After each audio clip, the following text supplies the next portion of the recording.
राधे राधे दोस्तों, जय श्री कृष्णा। कैसे हैं आप लोग? उम्मीद करती हूँ आप लोग अच्छे होंगे। आज मैं श्रद्धा संगम चैनल के माध्यम से आप लोगों को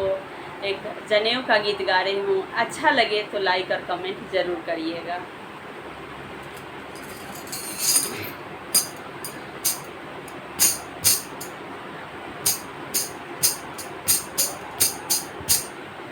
बरुआ पपाया गुअलूरी पसारे, बरुआ पपाया गुअलूरी पसारे, बरुआ पपाया गुअलूरी पसारे, पापला पर के मोरली पापा मोर लपरे, पापा लापर के मोर लीलार मोरादी पापा मोर लपरे, बरुआ पपाया गुअलूरी पसारे,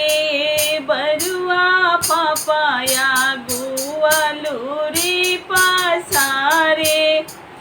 पापा जिला पर के मोर लीलार मोरादी पापा मोर लपरी, पापा जिला पर के मोर लीलार मोरादी चाचा मोर लपरी, बरुआय गहन दिनवा सुदिनवा, बरुआय गहन दिनवा सुदिनवा, बरुआया बेदाना जेठबाई साख मुरादे में बाबू तोड़े लपड़ी, बरुआया बेदाना जेठबाई साख मुरादे में बाबू तोड़ लपड़ी, बरुआ चाचाया गुअलूरी पसारे, बरुआ भैया गुअलूरी पसारे, बरुआ भैया गुअलूरी पसारे,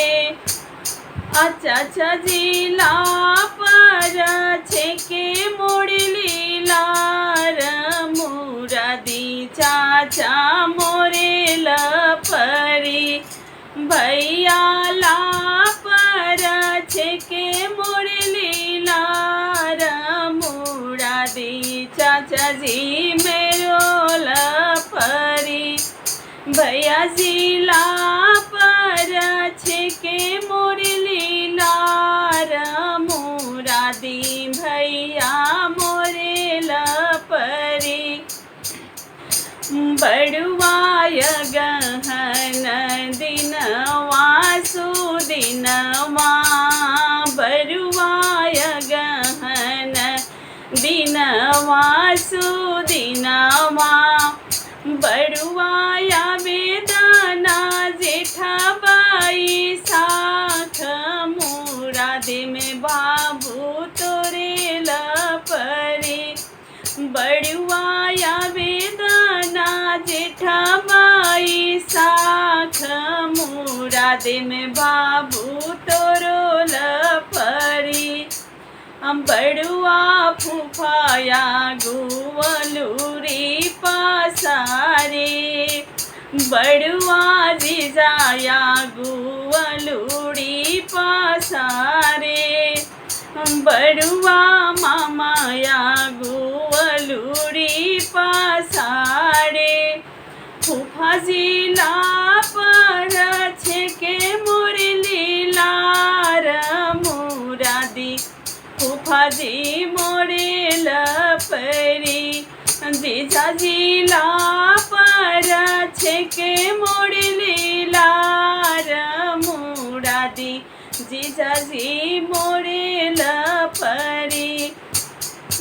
जीजाजी लापरा छेके मुरली लार मुरादी जीजाजी मोरे लपरी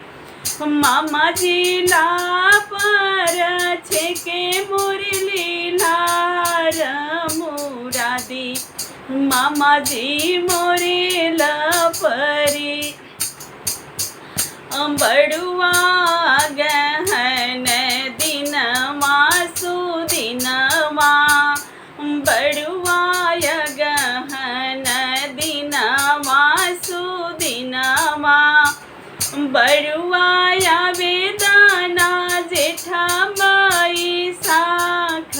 मुरादी में बाबू तोरे लपरी बड़ुआ वेदना जेठा माई साख मुरादी में बाबू तोरे लपरी बड़ुआ वेदना जेठा माई साख मुरादी में बाबू तोरे लपरी। जय श्री कृष्ण। राधे राधे।